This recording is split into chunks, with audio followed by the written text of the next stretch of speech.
It's come to this. No more civil discourse. What's happening in this country today is beyond anything we've ever seen in American politics. Political debate at the very heart of the founding of this country has devolved into political harassment and outright political abuse. Sarah Huckabee Sanders, the White House press secretary, one of the most prestigious jobs in Washington, D.C., out to dinner, places her order and is then told to leave by the owner because she works for the President of the United States. Sarah quietly leaves. Department of Homeland Security Secretary Kirstjen Nielsen this week was literally screamed and heckled out of a restaurant while eating her dinner. Trump supporters are being harassed all across this country by an hysterical left unwilling to accept the decision and the will of the American people who put Donald Trump in office.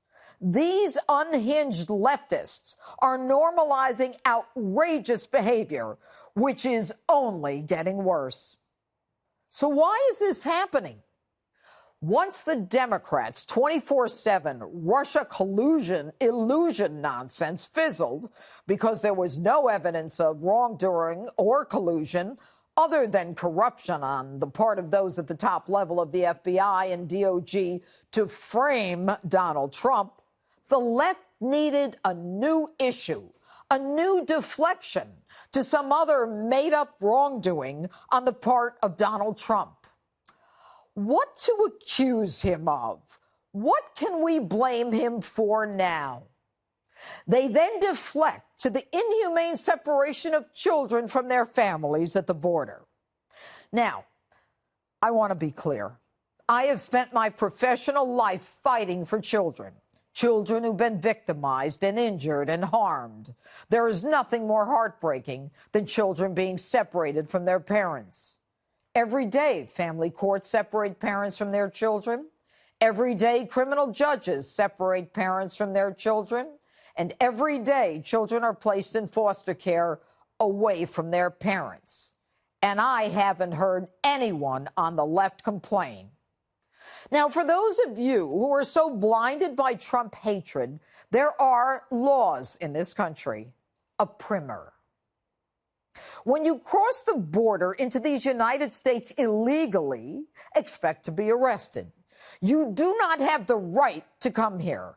We did not invite you here, and you cannot stay here. But on your way out, you can thank Bill Clinton and his Flores settlement that requires that children be taken away from their parents within 20 days of crossing the border. And you can also thank Presidents Bush and Obama for signing into law that children cannot be detained at the border longer than 20 days under the Trafficking Victims Protection Acts. And now everyone wants to go after President Trump. This is not something that President Trump created. George Bush did nothing about it. Barack Obama did nothing about it. And by the way, Laura Bush, we haven't seen you for a while. Thanks for entering the fray and calling the removal of children cruel and inhumane. Why didn't you just roll over one night and tell your husband, the president, that his zero-tolerance policy was cruel and inhumane? The left just doesn't care what the facts are. Politicians are willing to stand up and totally contradict themselves in their effort to create political chaos, hatred, and abuse. And Steny Hoyer, the most senior-ranking Democrat in Congress, says this.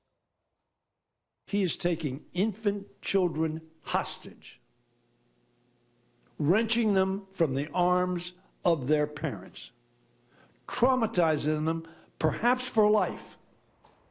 Hey, Steny, you've been in Congress for 37 years. You said nothing during the Clinton, Bush, or Obama administration, and now you're worried? And Senator Kamala Harris says this. We imprison them. We imprison them. We put them behind barbed wires. Kamala, when you were Attorney General in California, over 1 million people were separated from their children. Does separating of children from families only hurt if Donald Trump is president? And Peter Fonda, he says we should rip the president's son from his mother's arm and put him in a cage with pedophiles. Hey, Peter, how about you get on your motorcycle and take an easy ride off the planet? J-Lo bemoans and trashes the president for this separation of children from parents. Except this child is separated from her parents in Mosul by ISIS. Even Time magazine is so blinded that they ignore all journalistic standards to trash Donald Trump. The child depicted here on the cover was not separated from her mother. In fact, the child here was taken by the mother without the father's permission or knowledge or consent from her home country. And this mother, by the way, had previously been deported. We cannot allow our country to be overrun by illegal immigrants. The only resolution to this problem is to build a wall.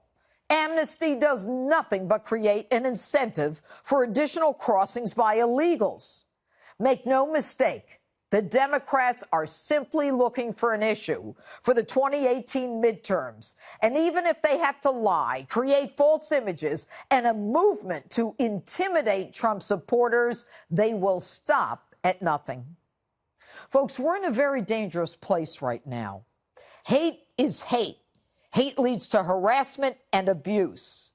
And that abuse leads to violence. And that violence leads to retaliation.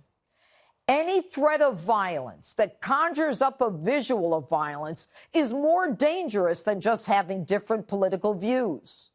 We are a very short distance from those who are willing to cross the line of political debate to those willing to cross the line into political abuse.